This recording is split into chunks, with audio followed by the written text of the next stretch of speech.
इस कहानी में हम जानेंगे कि अगर पुलिस अपना काम करना चाहे तो ज़मीन और आसमान एक करके भी मुजरिम को ढूंढ सकती है। ये भी कहानी कोई इस तरह की है। चले जाके स्टोरी को शुरू करते हैं। नाजरीन, मैं बात कर रहा हूँ कीर्ति विसाखर केस के बारे में। नाजरीन, दिन होता है 16 मार्च 2018 का। शहर होता है मुंबई।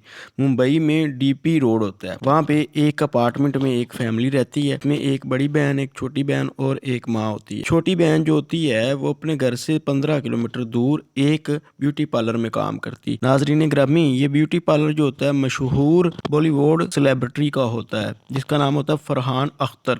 नाजरीन, ये उसकी बहन का ब्यूटी पार्लर होता है। यहाँ पे जो कीर्ति होती है वो मैनेजर लगी होती है और इसके नीचे एक लड़का काम करता है जो कि अकाउंटेंट होता है, कैश वगैरह लेता है। नाजरीन, ये उस दिन अपने घर से निकलती है अपने काम के लिए। काम पे जाती है 11 बजे। माँ को कोई काम आता है याद तो अपनी बेटी को फ़ोन करती है, तो आगे से कीर्ति का नंबर बंद होता है। तो माँ सोचती है कि ज़रूर वो काम कर रही होगी, इस वजह से उसने नंबर बंद कर दिया होगा। थोड़ी देर बाद ऑन कर लेगी, फिर बात कर लूँगी। लेकिन शाम तक उसका नंबर नहीं ऑन होता। शाम को माँ फिर कॉल करती है, जब बेटी घर नहीं आती तो नंबर नहीं ऑन होता, बंद ही होता है।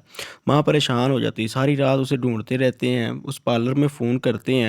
तो पार्लर वाली जो बाकी वर्कर होती हैं वो बताती हैं कि आज तो कीर्ति का काम पे ही नहीं आई। तो वो हैरान रह जाती है। ये रात ऐसे गुजर जाती है। नाजरीन, 16 मार्च से 17 मार्च आ जाती है। सुबह पुलिस के पास जाया जाता है, एफआईआर दर्ज करवा दी जाती है। डीपी रोड के नज़दीक जो थाना था, एफआईआर दर्ज करवाने के बाद पुलिस जो होती है वो कोई ख़ास एक्शन नहीं लेती।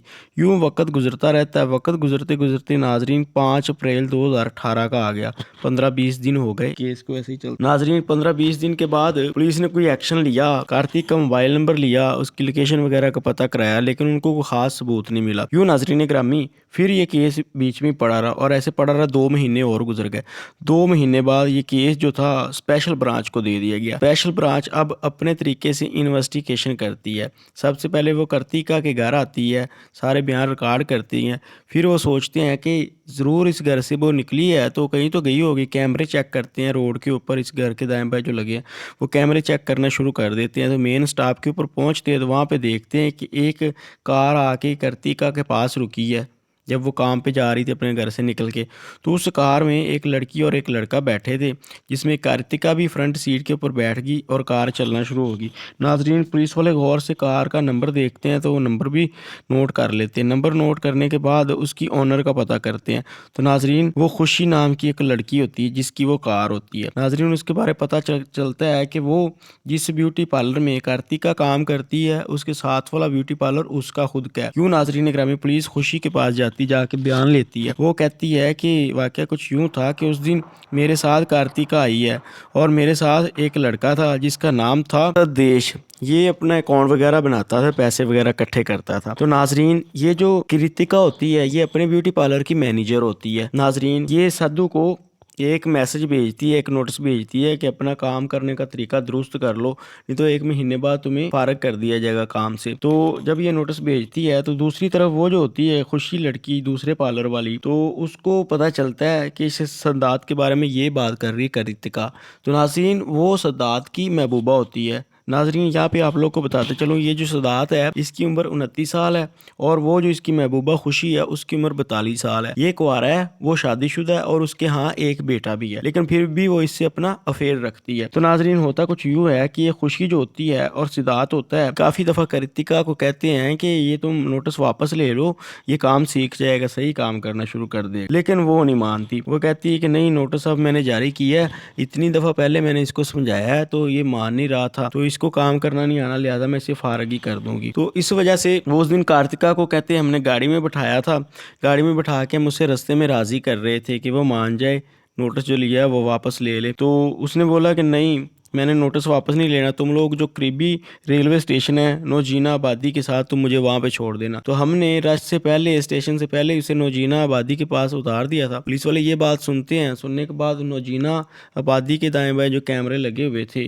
और रेलवे स्टेशन के ऊपर जो कैमरे लगे हुए थे उनको भी खंगालना शुरू कर देते हैं। नाजरीन, यहाँ पे खुशी ने एक बात और करी थी कि जैसे ये कार्तिका घर से रेलवे स्टेशन पे आती थी, वहाँ से रेल के ज़रिए अपने काम पे जाती थी, मैं भी कभी कभी अपनी गाड़ी घर ही खड़ी कर देती थी और रेलवे स्टेशन आके रेल के ऊपर ही आगे जाती थी। लेकिन पुलिस वाले 2 महीने की रेलवे स्टेशन की फुटेज निकाल लेते हैं। यहाँ पे खुशी किसी भी पार्किंग में गाड़ी खड़ी करती हुई नजर नहीं आई और ना ही रेलवे स्टेशन में रेल के ऊपर बैठ के गई। नाज़रीन, पुलिस को इस वजह से उसके ऊपर शक हो जाता है। अब पुलिस क्या करती, बार बार सिद्धार्थ को और ये खुशी को पुलिस स्टेशन मंगवाती है, इनके बयान दर्ज करती रहती है। पुलिस वालों को इनके ऊपर ही चूंकि शक होता है और कुछ होता नहीं। पुलिस वालों ने उसके घर से लेके 4000 कैमरे खंगाल मारे ब्यूटी पार्लर तक, लेकिन कुछ भी नहीं मिला। पुलिस वाले क्या करते हैं कि ये खुशी की जो गाड़ी होती है जिसमें उस दिन बैठ के कार्तिका गई थी उसको अपनी तहवील में ले लेते हैं। तहवील में लेने के बाद फोर्सिंग की टीम मंगवाई जाती है। जब वो टीम आती है तो वो नोटिस करती है कि गाड़ी के पिछली सीट कवर के पास 2-3 धब्बे खून के लगे हुए। उनको वो एग्जामिनेशन करती है। उसके बाद कार्तिका की माँ का डीएनए लिया जाता है और उस खून का डीएनए मैच किया जाता है, तो वो मैच हो जाता है। पता चलता है जी कि ये कार्तिका का ही खून है। पुलिस फौरन जाती है, जाके खुशी को और सिद्धार्थ को पकड़ लेती है। पकड़ने के बाद उनसे पूछा जाता है, वो पहले तो नहीं मार रहे होते, फिर उन दोनों को अलग अलग बिठाया जाता है। अलग अलग बिठाने के ऊपर ये खुशी होती है टूट जाती है, कहती है हमने ही उसे कत्ल किया था। पुलिस वाले जाके सिद्धार्थ को ये बात बताते हैं कि खुशी ने हमें बता दी, अब तुम भी मान जाओ। लिहाजा वो भी मान जाता है। दोनों को इकट्ठा करते हैं। इकट्ठा करने के बाद नाजरीन उनसे पूछते हैं कि डेड बॉडी की तरह, तो वो बताते हैं कि हमने उसे कत्ल किया। उस दिन कत्ल करने के बाद डेड बॉडी हमने ये जो नजीना का इलाका था इसके साथ जो नदी गुजरती है उसमें फेंक दी थी। नाजरीन, मैं आप लोग को बताता चलूँ, ये नदी जो थी आबादी के साथ से गुजरती थी, आगे जंगल से गुजरती गुजरती समंदर में जाके गिर जाती। तो पुलिस उन दोनों को साथ लेती है। साथ लेने के बाद नदी में गोताखोर लेके जाती है, रेस्क्यू की टीमें लेके जाती है और डावे लेके जाती है पानी के अंदर देखने के लिए। और जो दाएं बाएं झाड़ियाँ होती हैं वहाँ पे वो खुद देख रहे होते हैं कि किसी झाड़ी की जगह से तो लाश नहीं अड़ गई। तो नाजरीन, यहाँ पे उनको कुछ नहीं मिलता। यहाँ पे वो अहले इलाका से पूछते हैं तो एक औरत बताती है कि कुछ अरसा पहले हमारा एक बच्चा फौत हो गया था, हमने जंगल में दफना दिया था और यहाँ की लुमड़ियाँ हैं, उन लुमड़ियों ने उन बच्चे को कब्र से बाहर निकाल लिया था। पुलिस वाले ये चीज नोटिस करते हैं कि कहीं ऐसी कार्तिका की लाश को लुमड़ियाँ तो नहीं खा गई। खैर, पुलिस वाले क्या करते हैं, सारा ड्रोन कैमरा जंगल में घुमाते हैं, जगह जगह ढूंढते हैं, लेकिन उनको कुछ नहीं मिलता। फिर पुलिस वाले एक डमी बनाते हैं। डमी बनाने के बाद जिस तरह के कपड़े कार्तिका ने पहने होते हैं उस तरह के कपड़े पहनाते हैं और उसे फेंक देते हैं नहर में कि ये किधर जाएगी, हम इस तरीके से पता कर लेंगे। तो उस रात का टाइम होता है, वो साथ साथ जा रहे होते हैं डेड बॉडी के जो उन लोगों ने बनाई होती है डमी। तो नाजरीन, वो थोड़ा सा आगे जाके 7 किलोमीटर आगे समंदर का और नहर का बॉर्डर आ जाता है। वहाँ पे वो डेड बॉडी जाके जो डमी होती है वो भी गायब हो जाती है, वो भी नहीं मिलती पुलिस वालों को। पुलिस वाले वापस आ जाते हैं। वापस आके पूछते हैं कि ठीक है, डेड बॉडी तो नहीं मिली, तुम लोग अगर सही बता दोगे तो हम लोग तुझे छोड़ देंगे। अब कार्तिका की जो माँ होती है वो भी कहती है कि मेरी बेटी को वापस लौटा दो मुझे, चाहे वो मर ही चुकी है, उसकी डेड बॉडी मुझे वापस कर दो तो मैं तुम लोगों से एफआईआर वापस ले लूँगी। लेकिन वो कहते हैं कि हमने इसी नदी में फेंकी थी, अब हमें नहीं पता। इस चीज़ को भी 2 महीने गुजर गए थे जब उन लोगों ने फेंकी थी। तो पुलिस वाले पूछते हैं कि कत्ल कैसे किया, तो आगे तुम लोग कैसे लेके गए और डेड बॉडी को कैसे लेके गए। तो वो आगे की स्टोरी सुनाते हैं कि उस दिन हमने गाड़ी में बैठे हुए कार्तिका को यही बात बोली कि अपना नोटिस वापस ले लो। उसने बोला कि मैंने वापस नहीं लेना अपना नोट, तो इस वजह से मैंने उसका कपड़े से गला घोंटना शुरू कर दिया पीछे बैठे ने। सिद्धार्थ उसका गला घोंटता है, वो थोड़ी देर तो विरोध करती है लेकिन बाद में दम तोड़ देती है। दम तोड़ने के बाद सिद्धार्थ उसे पीछे वाली सीट में खींचता है। जब पीछे वाली सीट पे खींचता है तो उसके रगड़े वगैरह लग जाती हैं, हाथों के ऊपर चोटें वगैरह भी लग जाती हैं, जिसकी वजह से खून निकलता है और उस सीट के ऊपर लग जाता है। वो कहते हैं हमने उसके बाद डेड बॉडी को आगे वाली सीटों के नीचे फेंक दिया।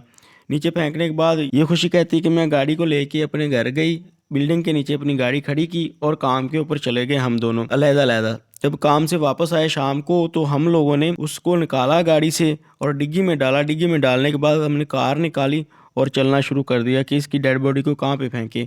तो हमें ये करीब एक नदी नजर आई, हमने इस नदी में फेंक दी, आगे का हमें नहीं पता। अब पुलिस वाले जो होते हैं वो सारा चेक करते हैं, वो सोचते हैं कहीं समंदर में तो लाश उसकी नहीं चलेगी। मछुआरे भी लेके आते हैं, समुंदर से भी चेक करते हैं, अपनी बोट वगैरह भी चलाते हैं, रेस्क्यू की टीमें भी होती हैं, लेकिन समंदर से भी उसकी डेड बॉडी नहीं मिलती। नाजरीन, यहाँ पे मैं आप लोग को बताता चलूँ कि कार्तिका की दादी थी जो साथ ही दूसरे घर में रहती थी। ऐसे ही उसके चाचा ताए का भी घर नज़दीक एक ही गली में थे। तो जब दादी को पता चलता है कि मेरी पोती जो है कार्तिका, उसका किसी ने कत्ल इस तरह कर दिया, तो नाजरीन वो इसी सदमे में 3 दिन बाद फौत हो जाती है। जिस दिन कार्तिका का पता चलता है उससे 3 दिन बाद। तो नाजरीन नाजरीन अब ये लोग पुलिस की हिरासत में हैं। इनके ऊपर ट्रायल नहीं चल रहा था पहले, क्योंकि लॉकडाउन आ गया था कोरोना की वजह से। 2021 के बाद इनके ऊपर ट्रायल चलता है। 962 पेज का वो बनाया जाता है। ज़िमनी बनाने के बाद अदालत में पेश कर दी जाती है कि इन लोगों ने कत्ल किया, कत्ल करके ये डीएनए भी मैच हो रहा है, इन लोगों की गाड़ी से निकला था, तो ये अपना जुर्म भी मान रहे हैं। और इन लोगों ने कत्ल सिर्फ इस वजह से किया कि वो इसको नौकरी से निकाल रही थी। तो अब डेड बॉडी तो नहीं मिली, इस चीज़ को काफ़ी साल गुजर गए, लेकिन 962 पेज की जो चार्जशीट होती है अदालत वो पढ़ती है। पढ़ने के बाद इनका भी ट्रायल चल ही रहा होता है कि ये जो होती है खुशी, ये बेल के लिए अप्लाई कर देती है। और ये वजह ये रखती है कि मैंने उसको कत्ल करने का इरादा नहीं रखा हुआ था, मैं तो वैसे उसको मनाने के लिए आई थी, इसलिए उसे गाड़ी में बिठाया था। लेकिन ये कार्तिका ने उसका गला एकदम से दबा दिया, सुदात ने, और कार्तिका मर गई। तो अब मैं इसका साथ नहीं दे रही थी, तो ये मुझे कह रहा था कि मैं तुम्हें भी ऐसे मार दूंगा, लिहाजा तुम मेरा साथ लो। इसलिए मैं मजबूर होकर इसका साथ दे रही थी। पुलिस जब ये चीज़ देखती है तो वो इस चीज़ का काफ़ी विरोध करती है कि अदालत इसे बेल ना दे, लेकिन नाजरीन ग्रामी अदालत ये चीज़ को मान लेती है और उसे बेल दे देती है। फिलहाल सदात अंदर ही है और खुशी बाहर है बेल के ऊपर, और इनके ट्रायल का अभी तक कोई फैसला नहीं हुआ। जब कोई फैसला होगा फिर पता चलेगा कि आगे क्या बनता है। मुझे इजाज़त दें, अल्लाह निगहबान।